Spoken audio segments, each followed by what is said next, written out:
Welcome to Childcare Conversations, the podcast where early childhood leaders like you get real-world strategies, honest talk, and a whole lot of support. Whether you're running one center or many, we're here to help you lead with confidence and clarity. This episode is brought to you by this quarter's sponsor, Playground, the all-in-one childcare management software. We're all about managing monkeys and saving you time at your center. With this platform, you can. We're proud to partner with a team that's as committed to your success as we are. Learn more at tryplayground.com. Now, let's get into today's conversation, one we think you're really going to love. Welcome back to today's conversation. And today's co-host is Cindy Morgan with One Place Childcare. And we are going to, have a conversation. And today I am so excited about what we've decided we're going to talk about, which for me is all about change is inevitable. Growth is optional. Cindy, tell everybody who hasn't heard you before on the podcast how you got started in childcare and what you currently do. Oh my gosh, I have done everything it feels like. So started in family childcare in my home because there were about 35 kids in my front yard one day. And I thought, well, I might as well get paid for doing this. If I'm going to watch everyone's kids and use my child development skills with them, I might as well get paid for it, right? So then my family childcare was always busy and full and had a wait list. So then I opened my own center, started running those. Subsequently, I had no entrepreneurial background. I had no business degree. And in the middle of the night, had a panic attack because I felt responsible for everyone on my teams and all of the employees and families that worked in my business. So I took a step back and then I migrated over to the world of nonprofit, ran a large nonprofit, grew it from sponsoring about 800 locations on the food program to well over 1,500, expanded into 13 counties, and really learned a lot about don't kick the can down the road because the whole thing just gets harder as you grow and scale. So okay, wait. You jumped the gun. So come back to that, kick the can. We'll talk about that just in a minute. So you went from home-based to center-based to then being a food program provider for folks. And now you have, now you are currently working for One Place Childcare.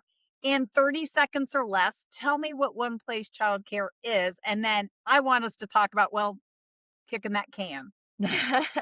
So what One Place is an operational platform that helps you to not just comply with regulations and quality metrics, but have the evidence to back it up, to go from being, I think we did it all. I think we did all the checks and I think we're good to go. I think everything's safe and under control to I know we're compliant and I can prove it with date and time stamped evidence. So that's what One Place is. And we like to say it fits between your center management software and whatever you're using to communicate with parents. So healthier, safer, simpler, compliance, and high quality.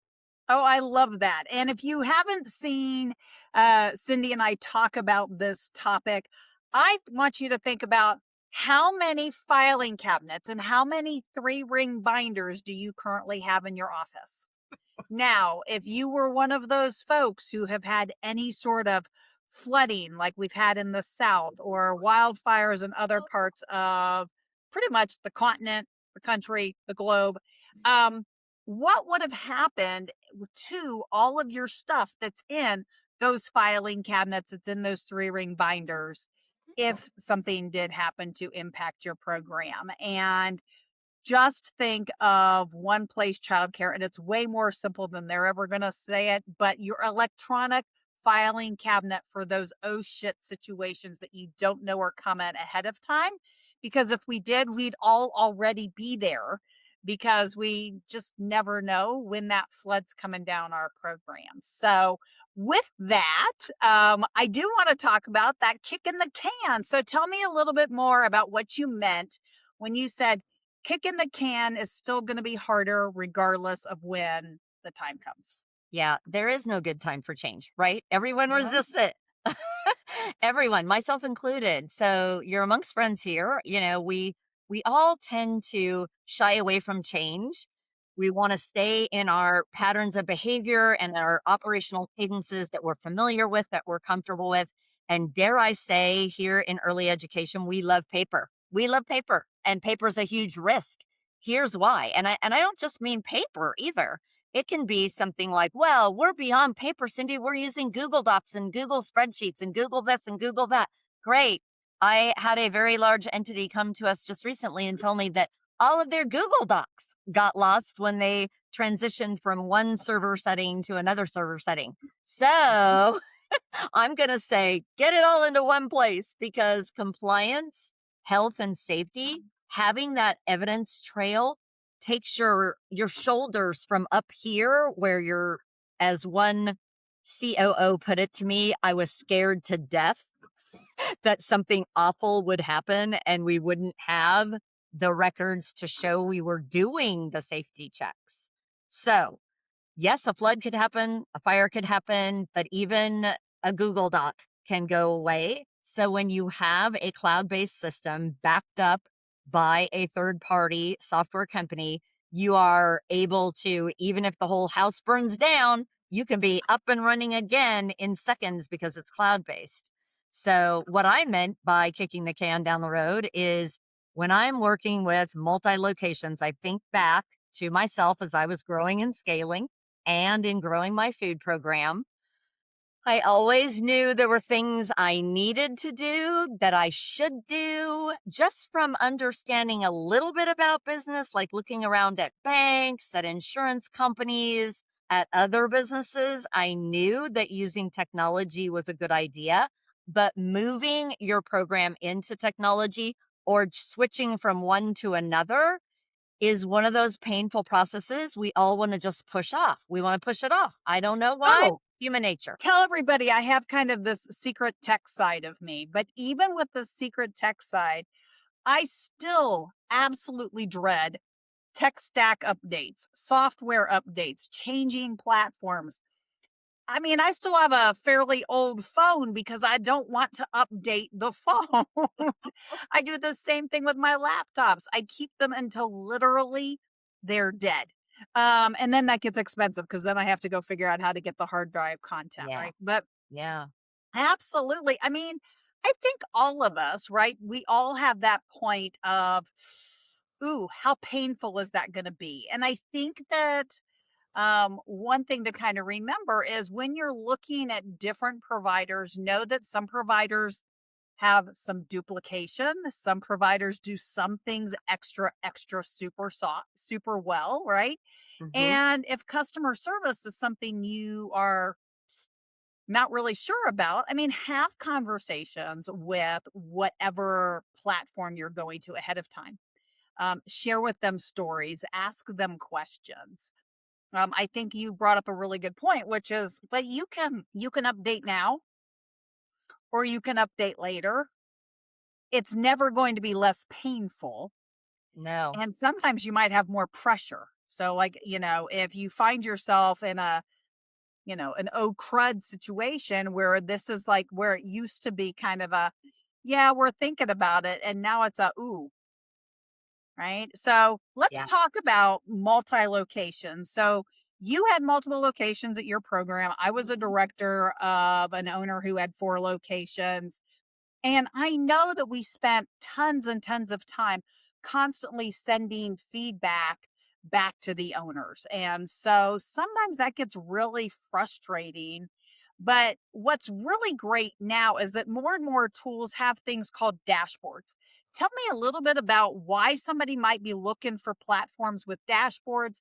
How does that make life a little easier? Because again, it almost sounds like a buzzword, but if you don't know what a dashboard is or how or why to use one, you may not understand Oh why. my goodness. Why do I need one? Let me give you an analogy. Oh, so I think that everyone in childcare, especially the brands that are growing, whether you have one location and you're opening your second, or you're 3 to 5 and trying to push to 10, or your 10 locations pushing to 20, everyone is then in acquisition mode, right?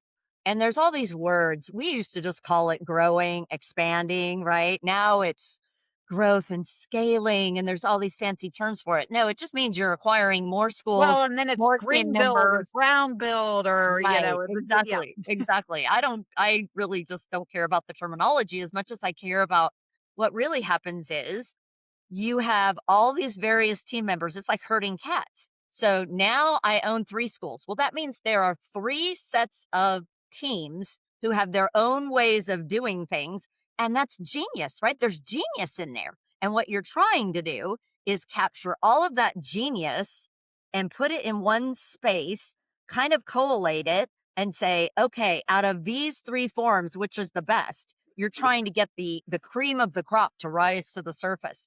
Well, the longer you kick the can down the road, the harder it is to establish your brand's way of doing things. No matter what that brand thought process is, it really is difficult the bigger you get to establish those standards and make them consistent across all of your programs if you wait too late in the game.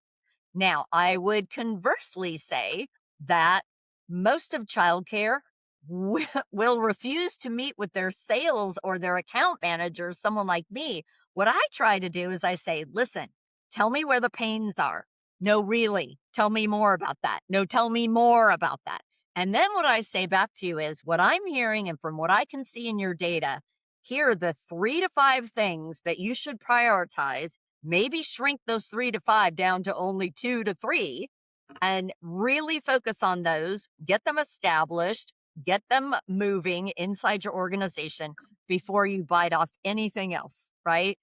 Go through that process. Very short, iterative goals mean you make progress that much faster.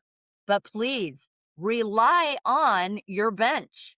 Your bench is anyone that is serving your business. So whether it's your banker and you're going and asking them, what more can you do for me? If it's your insurance agent, what more can you do for me? If it's your software or technology partners, why should I keep using your platform? How are you going to continue to help me? What can you help me with right now?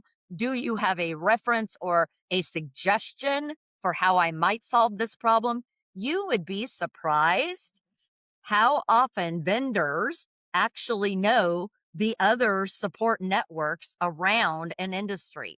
We all know each other, right? And we're Oh, yeah. happy, I mean, we have happy ridiculous to amounts talk. of, okay. So let's just think this through. For those of you who go to conferences, Mhm, you come out, you chat with the vendors for like 15, 20 minutes, and you go back in a session for another 90. mhm. Meanwhile, that 90 minutes you're in the session, the vendors are getting to know each other. They're asking, what do you do? How can we partner? Who's your ideal client profile? Mhm. We all get to know each other. So, really, vendor references are great. And if you haven't listened to the episode that Alicia does, who is with Free Notes Harmony, Harmony Free Notes. She's an upcoming episode.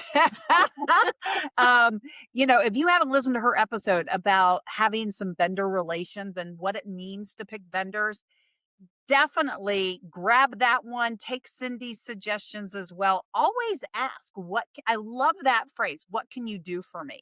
Right. What I can you think help that's me with? really important. But Yeah. coming back to the whole kick in the can and Mhm. and delays, I mean, we see it time and time again. It doesn't matter. It could be.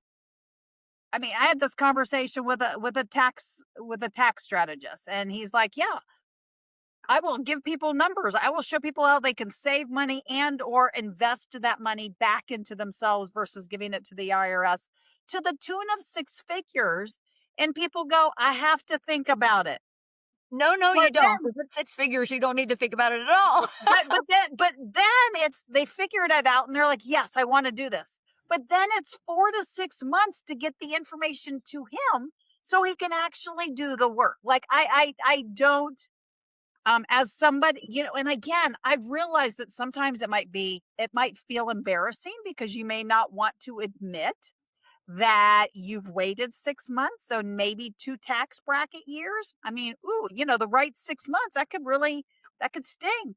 Um, we we So we sat maybe here and he talked about clients who he met the first time 4 years ago. Meanwhile, they have spent 100,000 or more every year over the last 4 years.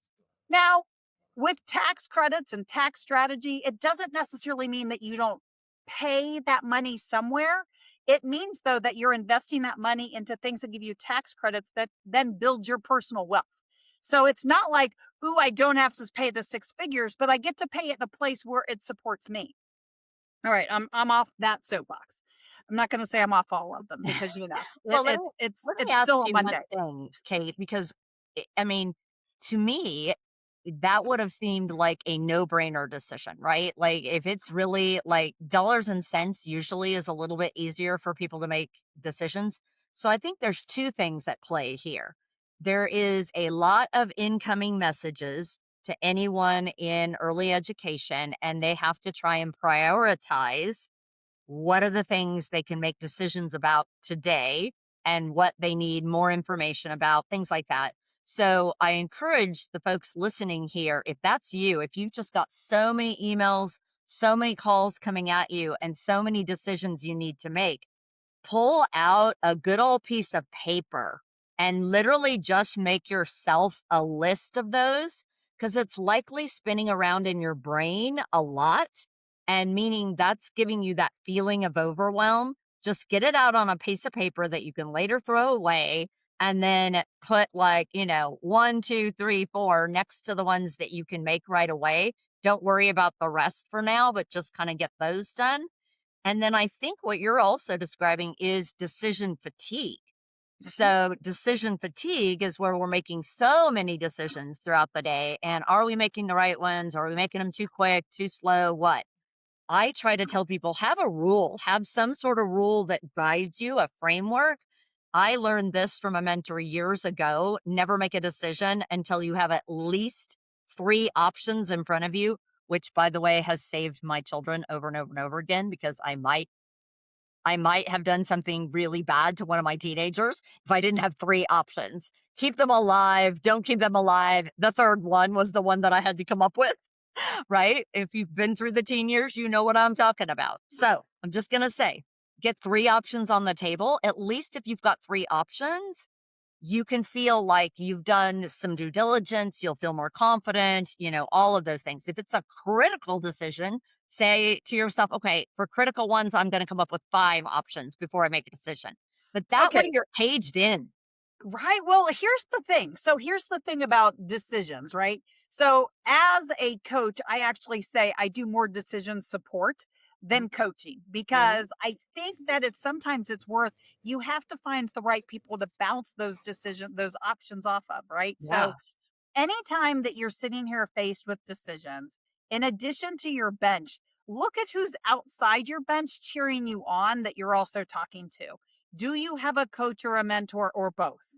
If Hmm. you don't, get one. Even coaches have coaches, Hmm.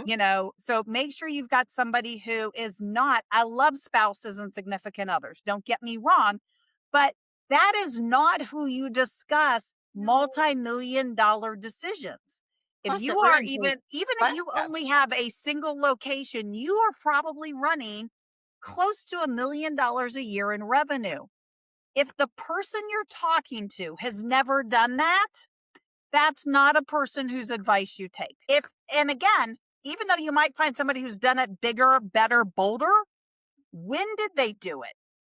How did they do it? Because again, a homegrown, I went from family childcare to multi-locations as a small business is going to be different and have different levels of support than I opened a franchise. I now have 10 franchises, or 100%. I have venture backed capital and I just bought 20, right? So all of those, although we all face that decision fatigue, we're all struggling with a lot of the same kinds of decisions.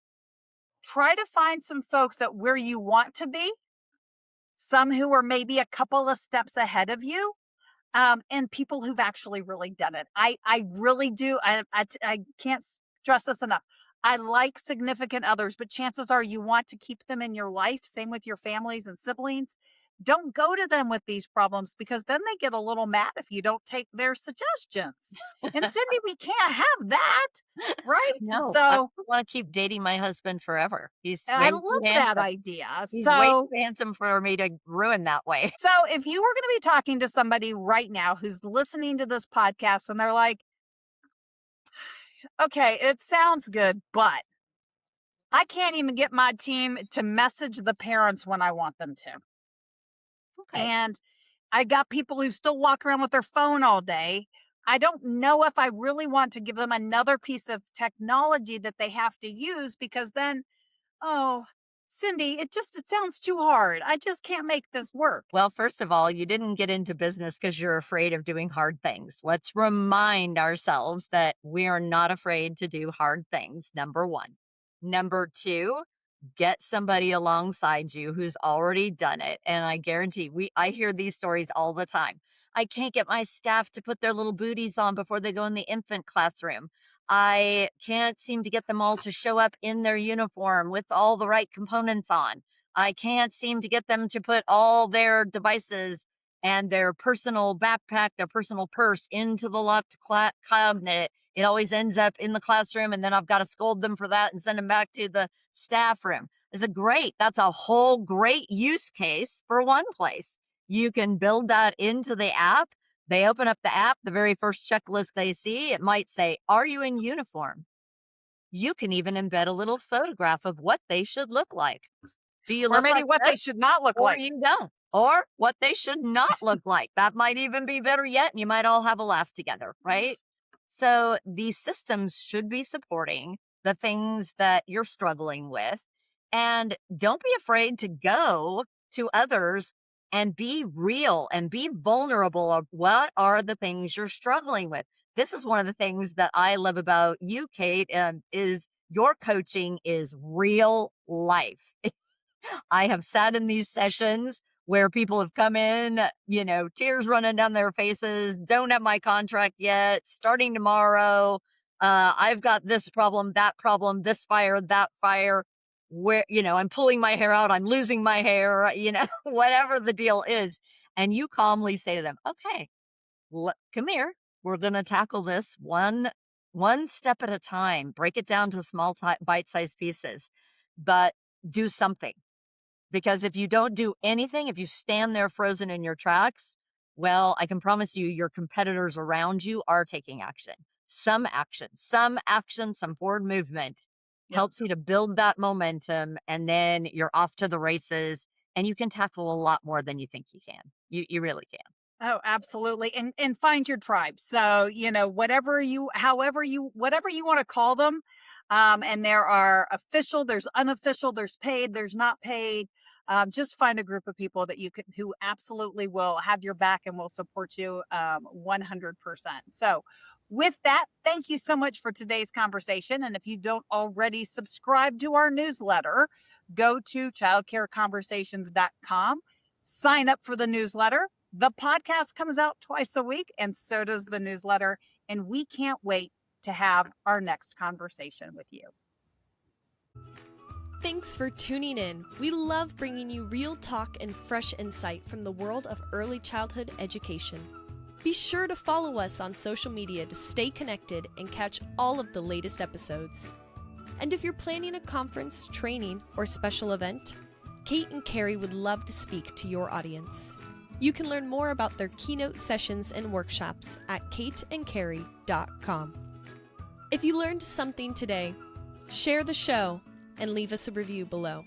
We'll see you next time on Childcare Conversations.